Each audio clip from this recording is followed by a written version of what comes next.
বাংলাদেশের ঐতিহ্যবাহী জেলা ফরিদপুর। আপনারা জানেন 17টা জেলা ছিল বাংলাদেশে, তার ভেতরে ফরিদপুর একটা। কি এটা ভাঙ্গাচোরা করে আরো আশপাশে কয়েকটা জেলা বেরিয়েছে, রাজবাড়ী, মাদারীপুর, শরীয়তপুর, বাকিটা ওইটা বললে তো অনেকে আমাদের নাম পাল্টিয়ে দিতে চেয়েছে। আরে ভাই, এটা তো খালেদা দিয়ে চেয়েছি, আমি নাম পাল্টাতে চাই না। আমি চেয়েছি আপনাদের জেলা যেন না, কারণ যেভাবে গালি দিচ্ছে মানুষ, এই ফরিদপুর থাকলে আমার মনে হয় এই গালি আর দিত। আল্লামা শামসুল হক ফরিদপুরি রহমতুল্লাহ আলাইহির জন্মস্থানী জেলা, সাবেক জেলা। বোয়ালমারী থানার অন্তর্গত মাদ্রাসাতুল ইহসান, চিতার বাজার। এখানে মানুষ পড়ায় নাকি? চিতার বাজার মাদ্রাসা ময়দানে মহাবিশ্বের মহাবিশ্বর, আমাদের মালিক, আমাদের মনিব, মহান রব্বুল ইজ্জাত ওয়াল জালাল, তার মুখের পবিত্র বাণী কোরআনে কারীম। কথা বলা যাবে ভাইয়া, এইটা একটু এগিয়ে দেন, তাহলে পেছনে লোক দেখতে পাবে। এটা একটু এগিয়ে দেন, এটা সামনে একটু এগিয়ে দেন। হ্যাঁ, আর একটু এখন তাড়াতাড়ি আগান, তাড়াতাড়ি আগান, পেছনের মানুষগুলো যেন ডিস্টার্ব না। এই যে এইদিকে ঘোরা।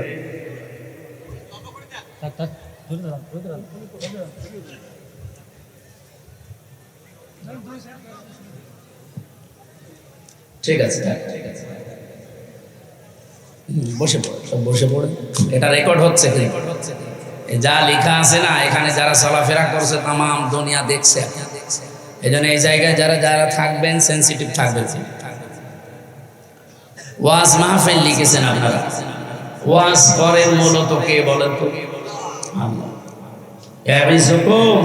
আল্লাহ বলেন আমি ওয়াজ করি। তাফসীর করেন কে? রাসূলুল্লাহ। ওয়ালা ইয়াতুনাকা বিমাসালিন ইল্লা জিনাকা বিল হাক্কি ওয়া আহসানা তাফসীরা।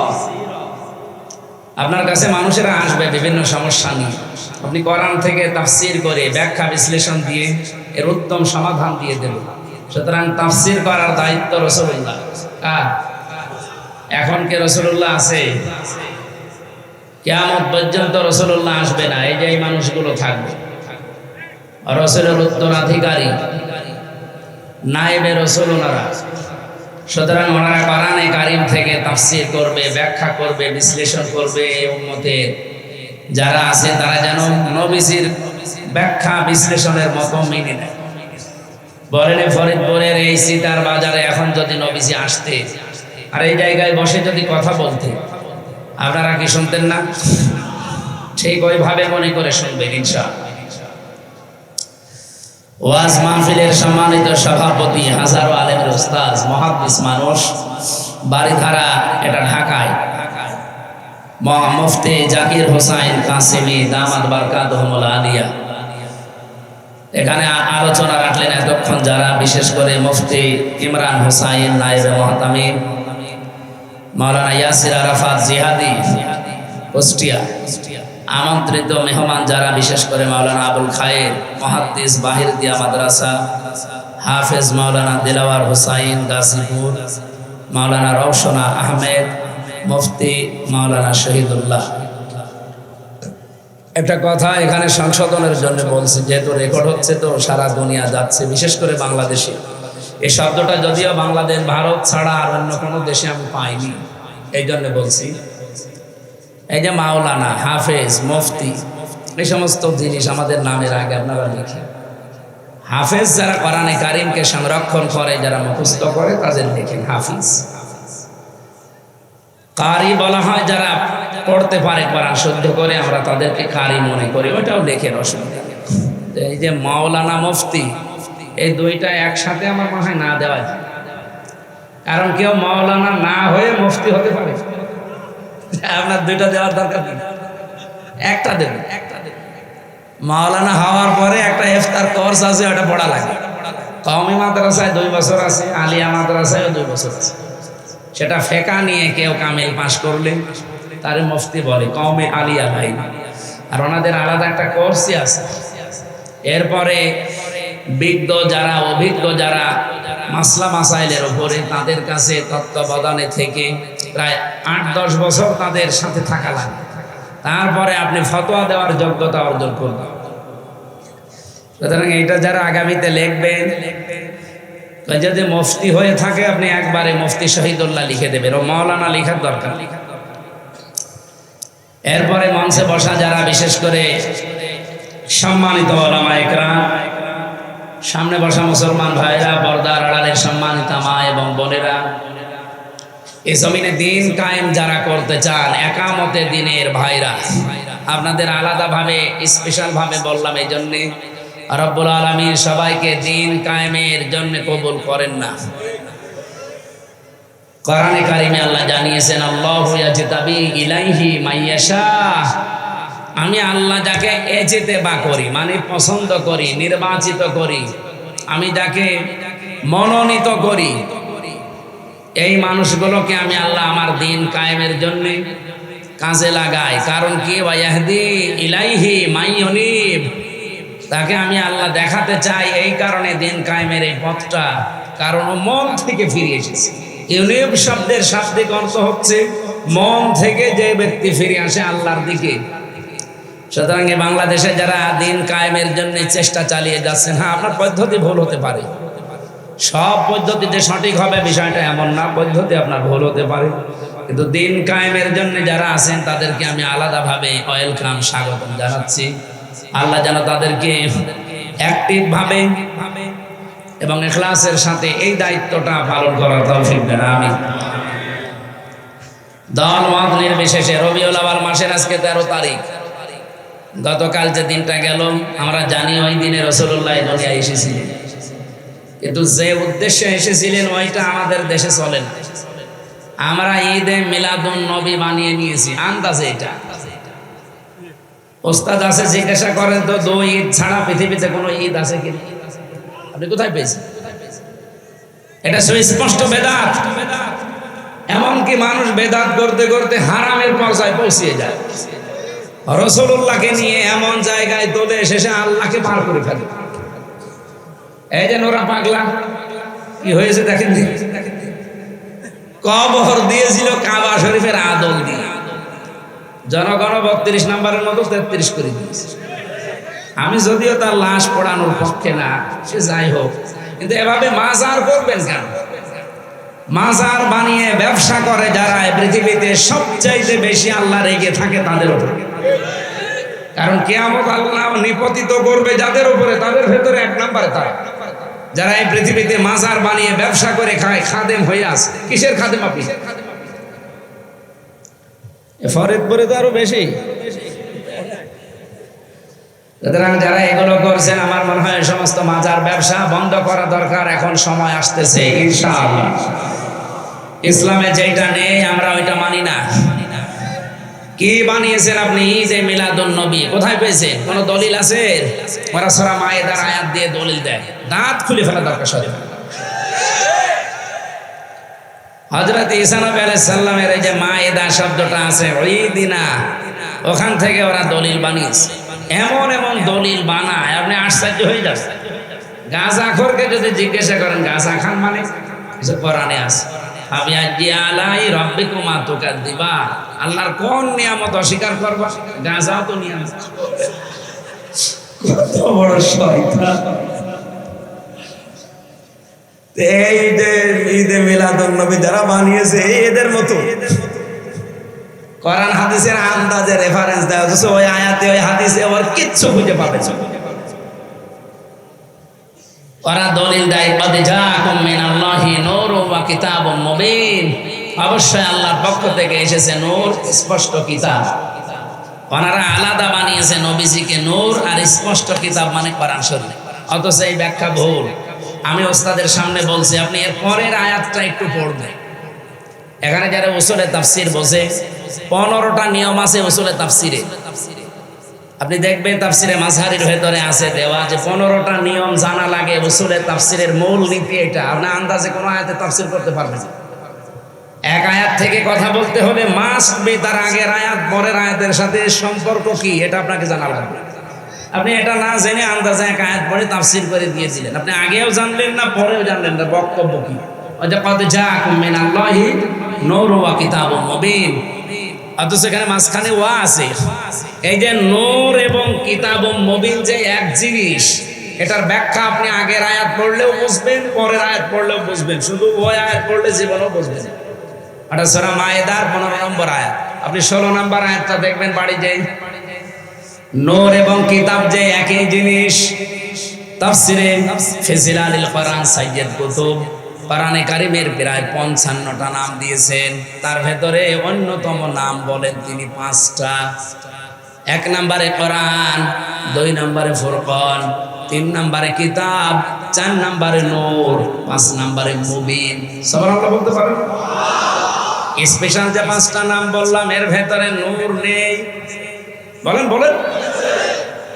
আল্লাহ কোরআনের নাম নূর দিয়েছেন। সুন্নি নামে গরম সুন্নি, ঠান্ডা সুন্নি যাই বলেন, এগুলোর নাম নিয়ে আপনি যে বেদাত তৈরি করেন। রব্বুল আলামিন এখানে নূর আর কিতাব এই জিনিস একই, এর ব্যাখ্যা তিনি পরের আয়াতে দিচ্ছেন। ইয়াহদি বিহিল্লাহ, এই যে ইয়াহদি বিহিল্লাহ, এখানে সরাসরি ফাইল হচ্ছে আমার আল্লাহ নিজে। বিহি এই শব্দের দিকে একটু খেয়াল করেন, আপনি না বুঝলেও আলেমরা বলছে বিহি এটা 1 বছর না বহু বছর। তো এখানে আগের যে শব্দগুলো বললাম নূর এবং কিতাবে মুবিন যদি 2টা জিনিস হয়, তাহলে বিহি আল্লাহ 1 বছর দিল কেন বলেন? সুতরাং ওরা যে ব্যাখ্যায় আয়াত থেকে নিয়ে আসতে চায়, ওরা মন মতো ব্যাখ্যা করে, আন্দাজে মানুষকে ধোঁকা দিয়ে বোকা বানিয়ে রেখেছে। আল্লাহর নবী নূরের তৈরি, এটা মেলে না। কোরআনে কারিমে আল্লাহ জানিয়েছেন ইন্নী খালিকুম বাশারাম মিন তিন, অবশ্যই আমি মানুষ বানিয়েছি মাটি থেকে, মাটির নির্যাস দিয়ে। আমার প্রশ্ন হচ্ছে নবীজি যে মাটির তৈরি না নূরের তৈরি, এইটা নিয়ে আমি ফতোয়াবাজি করছি না। আমার উদ্দেশ্য হচ্ছে এই আয়াত দিয়ে যারা মানুষকে ভুল বোঝান যে নূর এক জিনিস, কিতাবে মুবিন এক জিনিস, না, 2টাই এক। আল্লাহর নবী আল্লাহ পাক তাকে মানুষ বানিয়েছিলেন। কুল ইন্নামা আনা বাশারুম মিসলুকুম ইউহা ইলাইয়া আন্নামা ইলাহুকুম ইলাহু ওয়াহিদ। নবী আপনি বলেন, এতটুকু আল্লাহ বলতে পারতেন। ইন্নার পরে আল্লাহ মা লাগিয়েছেন কেন? ওস্তাদ আছে জিজ্ঞাসা করেন, ইন্নার পরে যদি মা যুক্ত হয় বাংলা অর্থ দাঁড়ায় কেবলমাত্র, শুধুমাত্র, একমাত্র। আল্লাহ কুল ইন্না দিয়ে শুরু করতে পারতেন, মা না লাগালেও আমি অর্থ করতে পারতাম। মা লাগিয়ে আল্লাহ জানিয়েছেন, হে নবী আপনি বলেন আমি একমাত্র, কেবলমাত্র, শুধুমাত্র তোমাদের মতো মানুষ। পার্থক্য এতটুকু, ইউহা ইলাইয়া, আমার প্রতি ওহী আসে, তোমাদের কাছে আসে না, এইটাই পার্থক্য। যতটুকু সম্মান আল্লাহ তাকে দিয়েছেন আপনি ওই পরিমাণে নিয়ে যাবেন। আপনি সম্মান দিতে দিতে এমন জায়গায় তোলেন যেটা আমার আল্লাহও জানে না। আজকের তেলাওয়াত কি দয়াতে এটা একটু আছে হালকা। কুল্লা কুলু লাকুম ইনদি খাযাইনুল্লাহ, হে নবী আপনি মানুষকে বলেন যে আমি কিন্তু গায়েবের খবর জানি না। আমি এই কথা বলি না যে আমি গায়েব জানি, অথচ কত মানুষ নবী না পীর কেউ গায়েবের মালিক মনে করে। বলেন, পীরকেও আপনি গায়েবের মালিক মনে করছেন। কোরআনে স্পষ্ট নিষেধ যে গায়েবের খবর শুধুমাত্র আল্লাহ জানেন। উনি যাকে যতটুকু জানিয়েছে সে ততটুকু জানবে, তার বেশি জানার খবর তার নেই। এরপরও যদি কেউ কাউকে বিশ্বাস করে না উনি জানে, আপনার ইমানে সমস্যা আছে। ওয়ালা আ'লামুল গায়বা, আপনি বলেন আল্লাহ আমার কাছে ধন ভান্ডার দেয়নি এবং আমি গায়েব জানি না। কত মানুষ নবীকে বাদ দিয়ে এখন পীরকেও ধন ভান্ডারের মালিক বানিয়ে দিয়েছে। কেউ ফেরে না খালি হাতে। ফরিদপুরের দরবারে খাজা তো আছে, নবীজি বলছেন, আপনি বলেন মানুষকে যে আমি খাজানার মালিক না, যে আমার কাছে খাজানা আছে, কথা আমি বলি না। আমি গায়েব জানি, এ কথাও বলি না। এমনকি ওয়ালা আকুলু লাকুম ইন্নী মালাক, আমি এ কথাও বলি না যে আমি ফেরেশতা। আমি কি বলি? ইন আত্তাবিউ ইল্লা মা ইউহা ইলাইয়া, আমি এতটুকু শুধু অনুসরণ করি যতটুকু আল্লাহ আমার উপরে নাযিল করেন। আমাকে যা ওহী করা হয় ওইটা শুধু আমি অনুসরণ করি, তোমাদেরকে ওইটা করতে বলি। নবী, আপনি মানুষকে দ্ব্যর্থহীন ভাষায় বলেন, যারা দেখে যারা দেখে না, চক্ষুষ্মান এবং অন্ধ একটি সমান। আফালা তাতাফাক্কারুন, এরপরেও কি চিন্তা ভাবনা করবা না? এ আফসোস করছে কে? আফালা তাতাফাক্কারুন, এরপরেও কি চিন্তা ভাবনা করবা না?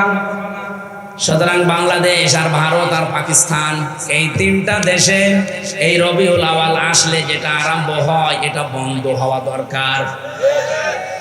হ্যাঁ, যেটা রবিউল আওয়াল আসলে আপনি নিতে পারেন, ওইগুলো তো নেন না।